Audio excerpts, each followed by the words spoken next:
지난 영상에서는 암스테르담 여행을 소개해드렸는데요. 오늘은 암스테르담을 여행할 때 같이 가보면 좋은 근교 도시들을 보여드리려고 합니다. 먼저 스머프 마을로 유명한 히트호른으로 함께 가보실까요? 암스테르담에서 히트호른까지는 운전해서 갈 경우 약 1시간 반, 대중교통을 이용할 경우 2시간 반 정도 걸립니다. 저는 대중교통을 이용해서 당일치기로 다녀왔습니다. 지난 영상에서 소개드린 NS 앱을 통해 기차를 예약하시면 편해요. 저는 이때 어플을 사용할 줄 모르던 때라 무작정 역으로 갔는데 역무원분이 친절하게 안내해주셨어요. 이렇게 프린트를 해주셨는데 종이에 적힌 것처럼 암스테르담 센트럴역에서 스팀베이크역까지 기차로 이동합니다. 참고로 기차나 지하철 문이 우리나라처럼 자동으로 열리지 않아요. 탈 때나 내릴 때나 이 버튼을 꼭 눌러주셔야 합니다. 그리고 스팀베이크역에 가면은 역 앞에 70번 버스를 타는 정류장이 있어요. 그 버스를 타고 헬케마베흐역에서 내리면 됩니다. 버스는 걱정하실 필요가 없는 게 사람들이 우르르 타고 우르르 내릴 때 같이 다니면 돼요. 버스 배차 간격이 1시간 정도로 텀이 길어요. 그래서 기왕이면 버스 시간에 맞춰서 열차를 예약하는 것이 좋습니다. 마을에서 역까지 돌아오는 마지막 버스는 대략 오후 6시쯤이니까 이것도 고려하셔야 돼요. 히트호른에서 꼭 해볼 것, 바로 보트 운전입니다. 보트 업체가 굉장히 많은데 종류나 가격이 비슷비슷해요. 그래서 마음에 드는 곳에서 빌리면 됩니다. 저는 미리 예약을 하진 않았고 가서 그냥 바로 빌렸고요. 6인승 보트를 2시간 빌렸어요. 호수까지 나갔다 오는데 2시간이면 충분했습니다.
보트를 타고 나서 점심 식사는 브라세리드 페르할라라는 식당에서 했는데 여기 맛집이었어요. 커피랑 와인이랑 음식도 다양하게 시켜 먹었습니다. 식사 후에 저희 언니랑 아빠는 자전거를 탔고 저는 엄마랑 남편이랑 걸어서 마을을 산책했어요. 여기는 우리나라 우도처럼 차가 다닐 수가 없는 곳인데 메인 스트릿에 인도랑 자전거 도로가 구분되어 있지 않아서 오히려 사람 많은 거리에서 자전거 타기가 더 힘든 것 같아요. 마을에는 작은 교회도 있고 귀여운 카페랑 상점들도 있습니다. 여유있게 산책하고 커피도 한잔하고 마지막 버스를 타고 올 때와 마찬가지로 버스 기차 환승을 해서 암스테르담으로 돌아왔습니다. 히트호른에 다녀오니까 하루가 그냥 끝나버렸어요. 렌트나 대중교통 이동이 부담스러우신 분들은 차량 이동이 제공되는 투어 상품도 있더라고요. 마을에 호텔도 있고 에어비앤비 숙소도 있고 해서 1박을 해도 좋을 것 같아요. 보니까 침실이 3개 있는 집 전체를 사용하는 비용이 42만원 밖에 안 해요. 근데 제가 암스테르담 비즈니스 호텔 2인룸 요금이 40만원이었잖아요. 그러니까 숙소 가성비는 정말 좋습니다. 두 번째 근교 마을은 바로 풍차마을 잔세스칸스입니다. 보통 잔담과 잔세스칸스를 묶어서 같이 가시는데 저는 잔담은 건너뛰고 잔세스칸스로 갔어요. 잔세스칸스는 암스테르담에서 기차로 약 3-40분이면 갑니다. 마찬가지로 NS 앱으로 예약하고 암스테르담 센트럴역에서 기차를 탄 후에 잔세스칸스역에서 내리면 됩니다. 역에서 풍차가 있는 마을까지는 도보로 15분 정도 걸어야 해요. 잔세스칸스에서 풍차 말고 또 유명한 게 초콜릿이거든요. 큰 초콜릿 공장이 있어서 그런지 마을 초입부터 초콜릿 향이 솔솔 났어요. 저는 여기 가서 브런치 먹을 생각에 일부러 일찍 갔는데 식당들이 다 거의 12시는 돼야 문을 연다고 하더라고요. 상점도 다 안 열었고. 다행히 한 카페가 문을 열었길래 거기서 핫초코를 마시면서 시간을 좀 보냈습니다. 12시쯤 되니까 식당들이 이제 문을 열기 시작해서 울프샌드라는 곳에서 식사를 했어요. 무난하게 괜찮았던 곳입니다. 여기서 먹었던 잔스 마요네즈가 너무 맛있어가지고 제가 돌아올 때 알버타인에서 왕창 사왔어요. 잔세스칸스에서 할 거는 딱 몇 가지 정해져 있어요. 남학신 박물관이 있고요. 치즈 팩토리, 그리고 풍차의 내부를 관람할 수가 있습니다. 남학신 박물관에서는 다양한 남학신과 남학신 만드는 과정을 볼 수 있어요. 그게 뭐 그렇게 재밌진 않아요. 사실 여기 가는 이유는 상점 때문인데요. 귀여운 기념품들이 다양하게 있습니다. 이거는 다음번에 쇼핑 리스트에서 한번 소개를 해드릴게요. 제가 여기서 지갑을 소매치기를 당했거든요. 무비 안으로 가방을 맸어야 하는데 계산을 하고 그냥 그대로 돌아다닌 바람에 빈틈을 보인 것 같아요. 치즈박물관 가서 이제 기념품 샵에서 나이프를 사려고 하다 보니까 지갑이 없어진 거를 그때 알았어요. 그래서 앞에 결제했던 상점도 가보고 분실물 센터도 가봤는데 못 찾아요. 알고 보니까 제 친구도 여기서 똑같이 소매치기를 당했더라고요. 평화로운 풍차 마을이지만 항상 조심하셔야 합니다. 다행히 제가 현금을 별로 안 들고 다녀서 카드만 바로 정지를 했어요. 카드를 너무 일찍 잃어버린 바람에 그 뒤로 계속 애플페이를 쓰고 다니느라 수수료 폭탄을 좀 맞긴 했는데 여기서는 작은 상점들도 다 애플페이가 돼서 정말 다행이었어요. 치즈 팩토리도 사실 상점 때문에 가는 거죠. 저는 여름에 갔고 뒤에 일정이 또 길게 남아있어서 사지는 못했는데 네덜란드가 낙농업이 발달해서 치즈가 정말 맛있어요. 그 중에서도 잔세스칸스 치즈는 정말 유명하거든요. 사지 않더라도 다양한 치즈를 마음껏 시식해볼 수 있으니까 치즈를 좋아하신다면 꼭 한번 들려보세요. 네덜란드 하면은 바로 풍차죠. 저도 한국에서 가짜 풍차 대면 보다가 진짜 풍차를 보니까 생각보다 정말 크더라고요. 18세기까지는 700개가 넘는 풍차가 있었다고 하는데 산업혁명 이후에 다 사라지고 현재는 관광객들을 대상으로 10개 정도만 운영을 하고 있어요. 향신료 풍차, 오일 풍차, 밀가루 풍차 등등 있는데 저희는 오일 풍차에 한번 들어가 봤습니다. 여기는 1인당 5.5유로의 입장료가 있었어요. 영상으로 풍차의 원리를 설명해주고 실제 돌아가고 있는 풍차를 볼 수가 있습니다. 땅콩을 갈아서 기름을 만들고 있어서 고소한 냄새가 나더라고요. 2층으로 올라가서 전망도 볼 수 있는데 이게 전부입니다. 경복궁보다 비싼 입장료인데 조금 볼 게 없긴 했어요.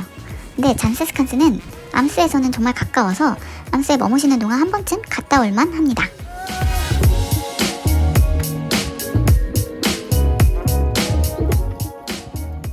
마지막으로 우리에겐 헤이그 특사사건으로 유명한 도시 헤이그입니다. 여기도 암스테르담에서 기차로 50분이면 갈 수 있는 가까운 곳이에요. 암스테르담 센트럴역에서 타고 헤이그 센트럴역에서 내리면 되는 환승도 필요 없는 아주 심플한 루트였는데 이때 처음으로 유럽의 그 목 같은 대중교통 시스템을 직면하게 되었습니다. 아침을 안 먹고 나와서 센트럴역에 있는 스타벅스에서 커피랑 머핀까지 사들고 기차에 탔는데 절반쯤 왔나? 열차가 멈추더니 뭐라뭐라 안내방송이 나오고 사람들이 하나둘씩 내리더라고요. 영어 안내가 없어서 이게 무슨 상황인가 싶었지만 다들 내리길래 일단 눈치껏 짐 싸들고 내렸습니다. 영문한테 가서 물어보니까 철로에 무슨 문제가 생겼다고 언제 복구될지 모르겠다고 하더라고요. 우리는 헤이그를 가야 되는데 그럼 여기서 어떻게 해야 되냐 물어봤더니 다시 센트럴로 돌아가서 헤이그에 가는 다른 경유편을 찾아보거나 언제 복구될지 몰라도 여기서 기다리는 방법이 있다고 했습니다. 돌아가자니 너무 오래 걸릴 것 같고 계속 기다리자니 시간이 아까워서 우버를 찾아봤는데 200유로 정도가 나오더라고요. 우버를 부를 생각으로 역을 나가려는데 다른 역무원이 NS앱을 켜보래요. 보니까 센트럴로 돌아가지 않아도 지금 역에서 다른 역을 경유해서 헤이그에 가는 열차가 3분 뒤에 오는 거예요. 그래서 겁나 뛰었습니다. 겁나 뛰어서 무사히 열차를 탔고 그 경유지에서는 플랫폼을 아예 나와서 다른 플랫폼으로 도보 이동을 해서 헤이그행 열차를 탈 수가 있었어요. 그래서 결국 1시간도 안 걸릴 거리를 4시간 만에 겨우 왔습니다. 운 좋게 헤이그 센트럴역에서는 승합자 볼트가 바로 잡혀서 한 번에 호텔로 이동을 했어요. 헤이그에서는 1박을 했는데 하루만으로는 부족한 곳이더라고요. 최소 2박 추천드립니다. 헤이그에서 제가 묵었던 호텔도 정말 만족스러웠어요. 보코 더 헤이그라고 센트럴역에서 차로 5분 거리에 있고 호텔 바로 앞에 마우리츠하이스 미술관, 비넨호프가 있고 누르데임대 궁전이랑 감옥박물관, 스피노자 생가, 이준열사 기념관까지 모두 도보 이동이 가능해요. 게다가 가성비까지 좋습니다.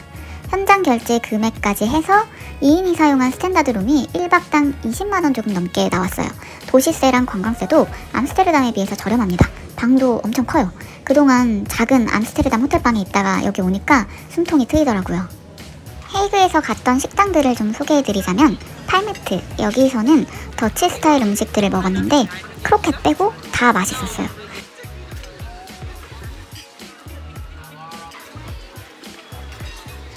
여기는 팔매트 옆에 베이글 앤 빈스라는 카페인데요. 떠나는 날 아침에 호텔 조식 대신 여기 가서 먹었어요. 커피랑 베이글 종류가 정말 다양하고 맛집이라고 할 것까진 아니지만 무난하게 아침 먹기에 괜찮은 곳입니다. 여기는 시모니스라고 세븐인겐 바닷가에 있는 해산물 식당이에요. 보시다시피 규모가 꽤 크고 싱싱한 해산물로 바로 요리를 해줍니다. 음식은 특색이 있진 않아도 맛있었어요. 근데 제가 별로 추천은 안 합니다.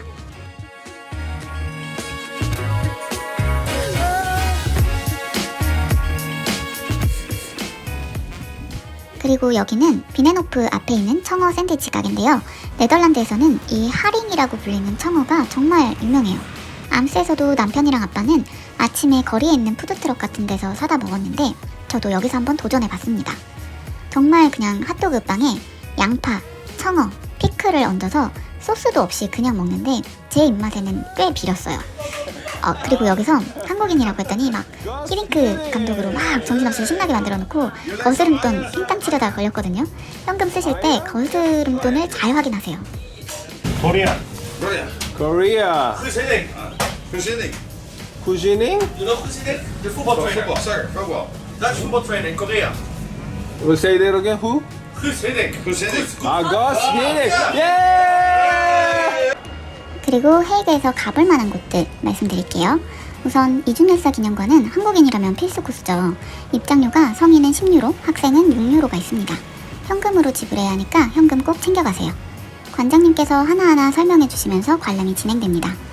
학창시절에 역사 시간에 배워서 이중열사, 만국평화회의, 헤이그 특사 이런 키워드로 알고 있던 것들을 직접 그분들이 이 먼 타국 땅에 와서 머물렀던 공간을 걸어보며 시간의 흐름에 따라서 설명을 듣고 나니까 그동안 더 잘 알지 못한 것에 대해서 죄송한 마음이 들더라고요. 헤이그까지 가셨다면 꼭 들려보시길 추천드립니다. 마우리츠하이스 미술관에는 그 유명한 진주 귀고리를 한 소녀 진품이 전시되어 있는데요. 미술관 자체도 굉장히 예쁩니다. 여기는 꼭 가보고 싶었는데 NS 열차 문제로 저희가 너무 늦게 도착한 바람에 영업시간이 지나서 볼 수가 없었습니다. 그래서 이런 일이 생길 수 있으니까 2박을 꼭 추천드려요. 평화궁 비넨호프는 들어가 보진 않고 그냥 밖에서 구경만 했어요. 세븐인겐 바다는 아빠가 부캐를 한번 보고 싶다고 해서 차를 타고 다녀왔습니다. 해변이 특별히 예쁘거나 특색 있는 느낌은 아니었어요. 그래도 여기 가면 아까 보여드린 시모니스 같은 해산물 식당들이 많이 있으니까 해산물 잔뜩 먹고 싶으시면 한번 가볼만 합니다. 제가 느낀 헤이그는 전반적으로 깔끔하고 평화로운 도시였어요. 인구 수도 네덜란드에서 세 번째로 많은 도시고 큰 도시인데 암스랑 비교하면은 훨씬 좀 덜 붐비고 골목도 좀 더 널찍해서 다니기에는 확실히 좀 편한 느낌이 있었어요. 그리고 정말 깨끗해요. 약간 암스처럼 대마 냄새가 나지도 않고 저는 약에 찌든 사람도 여기서는 본 적이 없어요. 당일치기로 다녀오기엔 너무 아쉬운 곳이고 저는 1박을 했지만 2박까지는 했어야 하지 않았나 싶을 정도로 볼거리도 많고 더 머물고 싶은 도시였습니다. 이렇게 오늘 영상에서는 암스테르담 근교의 세 도시를 소개해드렸는데요. 다음 영상은 네덜란드 마지막 편으로 쇼핑 리스트와 함께 네덜란드 여행 팁을 소개해드리려고 합니다. 그럼 다음 영상도 기대해주세요. 감사합니다.